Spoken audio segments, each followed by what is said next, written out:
بسم اللہ الرحمن الرحیم الحمدللہ رب العالمین والصلاة والسلام علی اشرف الانبیاء والمرسلین اما بعد فاستعیذ باللہ من الشیطان الرجیم بسم اللہ الرحمن الرحیم السلام علیکم ورحمۃ اللہ وبرکاتہ۔ عزیز طلبہ کرام، امید کرتا ہوں احباب خیر سے ہوں گے۔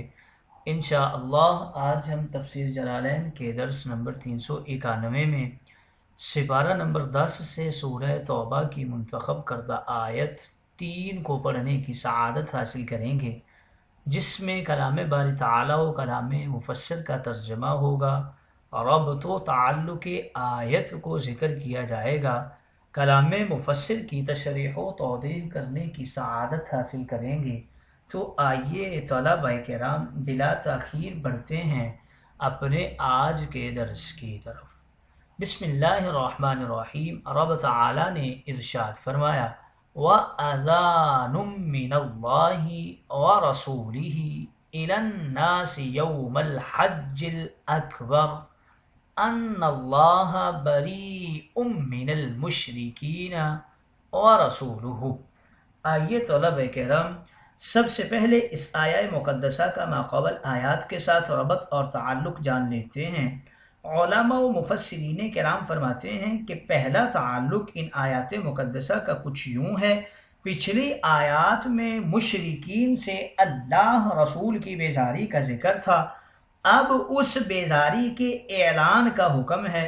گویا پچھلی آیت میں واقعی بیزاری کا ذکر تھا، یہاں اس واقعی خبر کے اطلاع کا ذکر ہے۔ دوسرا تعلق کچھ یوں ذکر کرتے ہیں کہ پچھلی آیات میں عہد توڑنے والے کفار سے بیزار ہونے کا ذکر تھا ان کی بدعہدی کی وجہ سے، اب سارے مشرکین و کفار سے بیزاری کا ذکر ہے ان کے کفر و شرک کی وجہ سے۔ گویا خاص بیداری کے بعد اب عام بیزاری کا ذکر کیا جا رہا ہے۔ تیسرا تعلق کچھ یوں ذکر کرتے ہیں کہ پچھلی آیات میں روئے سخن صرف کفار سے تھا، اِلَى الَّذِينَ، اب اس آیا میں روئے سخن سارے لوگوں سے ہے، مومن ہو یا کافر ہوں، عہد توڑنے والے ہوں یا عہد پر کاربند رہنے والے ہوں، اس لیے فرمایا اِلَى النَّاسِ۔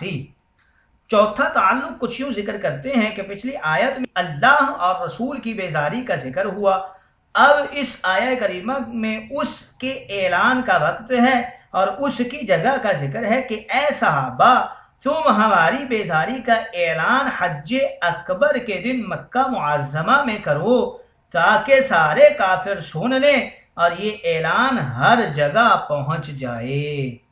آئیے طلبہ کرام ربط و تعلق آیات کے بعد بڑھتے ہیں آج کے درس کے ترجمہ کی طرف۔ رب تعالیٰ نے ارشاد فرمایا، وَأَذَانٌ مِّنَ اللَّهِ وَرَسُولِهِ، اور اعلان عام ہے اللہ اور اس کے رسول کی جانب سے تمام لوگوں کے لیے حج اکبر یعنی قربانی کے دن، بِإِن طور کہ اللہ تعالیٰ مشرکوں اور ان کے معاہدوں سے بری ہے اور اس کا رسول بھی بری ہے۔ اور آپ صلی اللہ علیہ وسلم نے حضرت علی رضی اللہ تعالی عنہ کو مکہ بھیجا اسی سال، اور یہ ہجرت کا 9واں سال تھا۔ چنانچہ حضرت علی کرم اللہ وجہہ الکریم نے یوم نحر میں مینا کے میدان میں ان آیات کا اعلان فرمایا، اور یہ کہ اس سال کے بعد کوئی مشرک حج نہیں کرے گا اور نہ کوئی بیت اللہ کا بحالت عریاں طواف کرے گا۔ یہ بخاری کی روایت ہے۔ فَإِن تُبْتُم مِّنَ الْكُفْرِ فَهُوَ خَيْرٌ لَكُمْ، بس اگر تم کفر سے توبہ کر لو تو یہ تمہارے لیے ہی بہتر ہے، اور اگر تم ایمان سے روح گردانی کرو گے تو یاد رکھو تم اللہ کو عاجز کرنے والے نہیں ہو۔ وَبَشِّرِ الَّذِينَ كَفَرُوا بِعَذَابٍ أَلِيمٍ، اور کافروں کو دردناک عذاب کی خوشخبری دیجیے، اور وہ قتل و قید ہے دنیا میں اور آگ ہے آخرت میں۔ آئیے طلبہ کرام ترجمہ کے بعد بڑھتے ہیں آج کے درس کی تشریح و توضیح کی طرف یہاں سے ذکر کر رہے ہیں کہ اے مسلمانوں، اللہ رسول کی طرف سے سارے لوگوں کو اعلان عام ہے، جسے اس سال حج اکبر یعنی عرفات کے دن کہتے ہیں، عرفہ میں یا قربانی کے دن مینا میں تمام کفار تک یہ اعلان پہنچا دو کہ اللہ سارے کفار سے ہی بیزار ہے، ان کے کفر کی وجہ سے، اور اس کا رسول بھی ان سے بیزار ہے۔ یہ خبر سن کر اگر تم کفر سے توبہ کر کے مسلمان ہو جاؤ تو تمہارے لیے دنیا و آخرت میں بہتر ہے، اس میں تمہارا ہی بھلا ہے، نہ کہ اللہ رسول کا، اور وہ تم سے بے نیاز ہے۔ تم مسلمان ہو کر دنیا میں بھی عزت پاؤ گے اور آخرت میں بھی عزت پاؤ گے، اور اگر تم یہ سب کچھ جاننے کے بعد بھی اسلام سے منہ پھیرے رہے، کفر پر ڈٹے رہے، تو جان رکھو تم خدا کی پکڑ سے بچ نہیں سکتے۔ اور اے محبوب، سارے ہی کافروں کو نہایت دردناک عذاب کی خوشخبری دے دیجئے، اور وہ عذاب کون سا ہے؟ دنیا میں انہیں قتل کیا جائے گا اور قیدی بنایا جائے گا، اور آخرت میں ان کے لیے آگ کا عذاب ہوگا۔ معاہدات کو ختم کرنے کی تفصیل ذکر کر رہے ہیں۔ 6 ہجری میں رسول اللہ نے عمرہ کا قصد فرمایا، اور قریش مکہ نے آپ کو مکہ میں داخل نہ ہونے دیا، اور مقام حدیبیہ میں ان سے صلح ہوئی۔ اس صلح کی مدت 10 سال تھی۔ قریش کے علاوہ دیگر قبائل بھی مکہ میں رہتے تھے۔ معاہدہ صلح کی ایک دفعہ یہ بھی تھی کہ قریش کے علاوہ دوسرے قبائل میں جس کا جی چاہے وہ قریش کا حلیف اور ساتھی بن جائے، اور جس کا جی چاہے وہ رسول اللہ کا حلیف ہو کر ان کے ساتھ مل جائے۔ چنانچہ خزاعہ نے آپ صلی اللہ علیہ وسلم کا حلیف بننا پسند کیا، اور قبیلہ بنی بکر قریش کا حلیف بن کر قریش کے ساتھ ہو گئے۔ اس معاہدہ کی روح سے یہ لازمی تھا کہ 10 سال کے اندر نہ باہمی جنگ ہوگی اور نہ کسی حملہ آور کی کسی قسم کی مدد کی جائے گی۔ جو قبیلہ جس کا حلیف ہے وہ بھی اس معاہدہ میں شریک سمجھا جائے گا۔ اس پر حملہ کرنا یا حملہ آور کی مدد کرنا معاہدہ کی خلاف ورزی ہوگی۔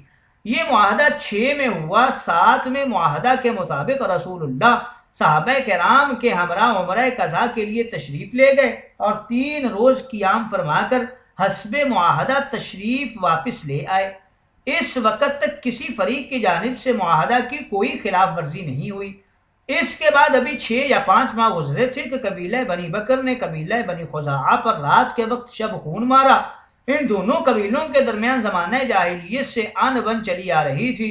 اس کا سبب یہ ہوا کہ ایک مرتبہ مالک بن عباد حضرمی مال تجارت لے کر بنو خزاعہ کے علاقے سے گزر رہا تھا۔ بنو خزاعہ کے لوگوں نے اسے قتل کر دیا اور تمام سامان لوٹ لیا۔ بنو بکر نے موقع پا کر حضرمی کے بدلے میں بنو خزاعہ کے ایک آدمی کو قتل کر دیا۔ قبیلہ بنو خزاعہ نے اپنے آدمی کے بدلے میں بنو بکر کے 3 سرداروں زوید، سلمہ اور کلثوم کو میدان عرفات میں حدود حرم کے قریب قتل کر ڈالا۔ حدیبیہ میں ایک میعادی صلح ہو جانے کی وجہ سے فریقین ایک دوسرے سے مامون اور بے خوف ہو گئے تھے۔ بنو بکر نے اپنی دشمنی نکالنے کا موقع غنیمت سمجھا، چنانچہ بنو بکر میں سے نوفل اور معاویہ نے اپنے مددگاروں کے ساتھ مل کر بنو خزاعہ پر شب خون مارا۔ رات کا وقت تھا، خزاعہ کے لوگ پانی کے ایک چشمہ پر سوئے ہوئے تھے۔ ان پر شب خون مارنے کی وجہ سے خزاعہ نے بھاگ کر حرم میں پناہ لی، مگر ان کو حرم میں بھی قتل کر دیا گیا۔ قریش یہ سمجھے ہوئے تھے کہ دور کا معاملہ ہے اور رات کا وقت ہے، اور رسول اللہ کو اس کی اطلاع نہیں ہوگی۔ اگرچہ قریش کو اپنی حرکت پر بعد میں ندامت ہوئی اور عہد شکنی پر بہت زیادہ پچھتائے۔ ادھر یہ ہوا کہ عامر بن سالم خزاعی 40 آدمیوں کا وفد لے کر مدینہ منورہ بارگاہ نبوی میں حاضر ہوا۔ حضور اکرم مسجد نبوی میں تشریف فرما تھے۔ عامر بن سالم نے آپ کے روبرو کھڑے ہو کر ایک قصیدہ پڑھا اور کہنے لگا، اے میرے پروردگار، میں محمد کو اپنے باپ اور ان کے باپ عبد المطلب کا قدیم عہد یاد دلانے آیا ہوں۔ زمانہ جاہلیت میں خزاعہ حضرت عبد المطلب کے حلیف تھے، مطلب یہ کہ ہمارا اور تمہارا تحالف کا رشتہ قدیم ہے، بلا شبہ قریش نے آپ سے وعدہ خلافی کی ہے اور آپ کے پختہ عہد کو توڑ دیا ہے۔ ان لوگوں نے چشمہ پر سوتے ہوئے لوگوں پر شب خون مارا اور ان کو رکوع و سجدہ کی حالت میں قتل کر دیا ہے۔ رسول اللہ یہ سن کر بڑے غمگین ہوئے، آپ کو بہت دکھ ہوا اور آپ نے قریش کی عہد شکنی کے خلاف خفیہ جنگ کی تیاری شروع کر دی۔ قریش کو بدر، احد، احزاب کے معرکوں میں مسلمانوں کی غیبی امداد اور شجاعت کا اندازہ ہو چکا تھا اور ان کا اپنی طاقت کا نشہ بھی اتر چکا تھا۔ شاید اسی وجہ سے انہیں اپنی غلطی کا احساس ہو رہا تھا۔ مجبور ہو کر انہوں نے ابو سفیان کو مدینہ بھیجا کہ وہ خود جا کر حالات کا اندازہ لگائیں، اگر حالات بگڑے ہوئے دیکھیں تو عذر اور معذرت کر کے آئندہ کے لیے معاہدہ کی تجدید کر لیں۔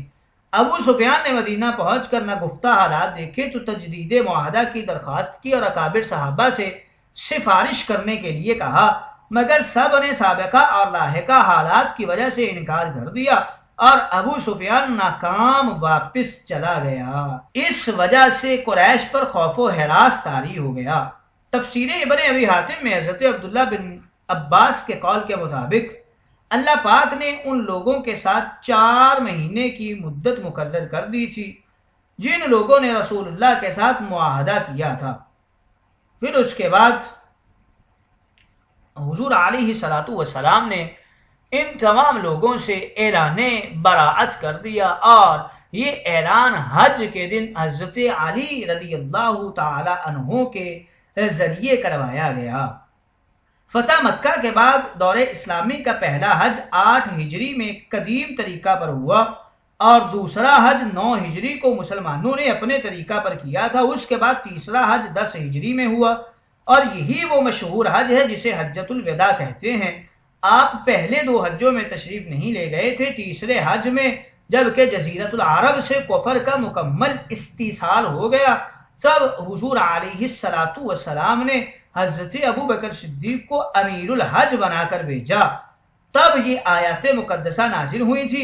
ابو بکر کے پیچھے حضرت علی کو سورہ براءہ کی 10 آیتیں دے کر آپ نے بھیجا تھا کہ یہ آیتیں مشرکین مکہ کو سنا دیں اور یہ بھی کہہ دیں کہ یہ اعلان عام ہے، کوئی مشرک یا ننگا شخص طواف آج کے بعد نہیں کر سکے گا۔